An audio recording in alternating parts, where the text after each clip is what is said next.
Welcome to Orange News. I'm today's anchor, Patricia. I'm Joyce.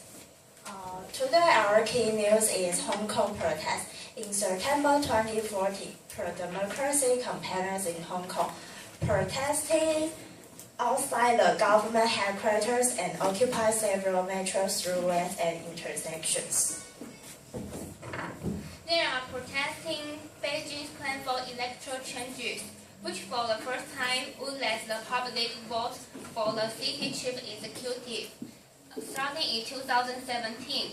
But the critics said the plan would screen out candidates who do not have implicit blessings, ruling out genuine democracy for the forthcoming 2017 election. Student groups first began protesting outside the government headquarters in the week of September 22, 2014.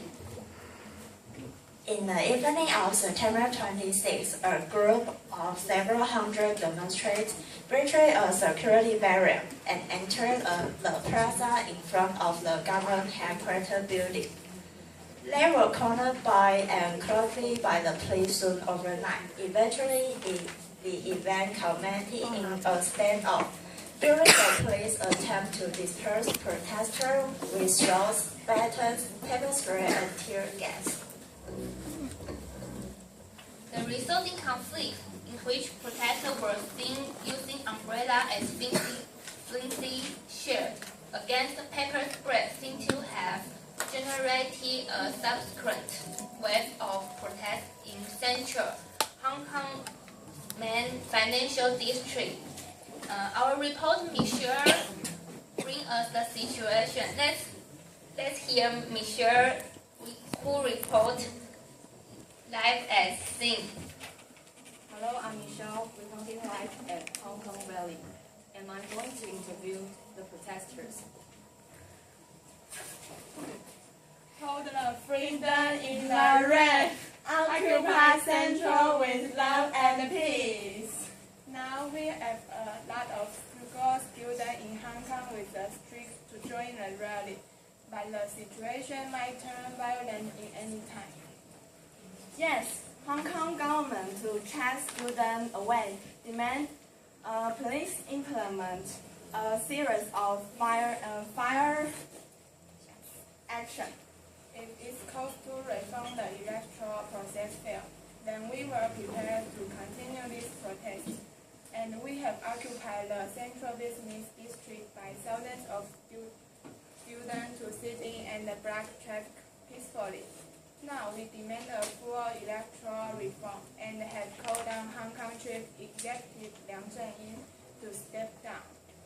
Finally, we hope Taiwan can also stand with us. Stand with us. Chinese officials media carries report on Beijing officials' response in March.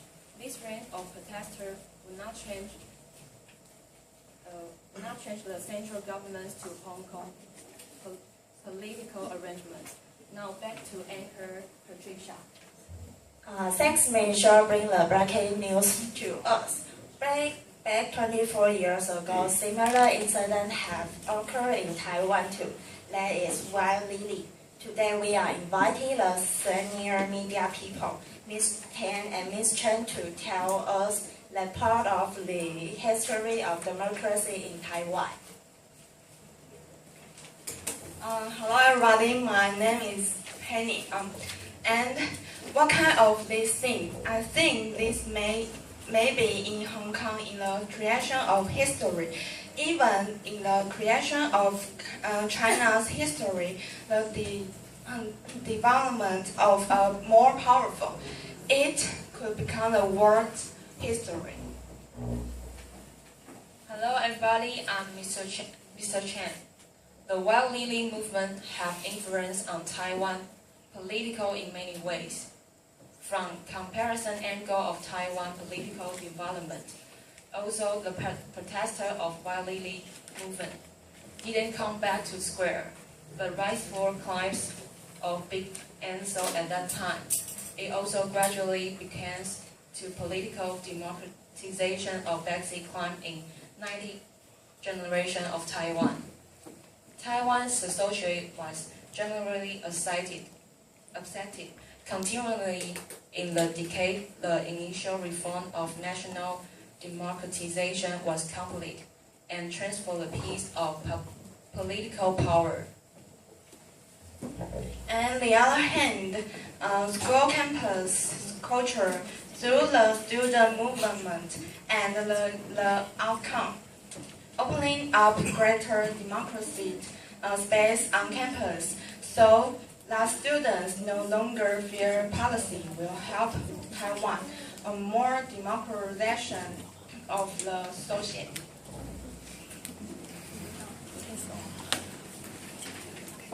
Okay, thanks Mr. Tan and Mr. Chen. Bring us a wonderful presentation. This is Orange News. We are glad to have you here. Thank you for watching. See you next time. Bye.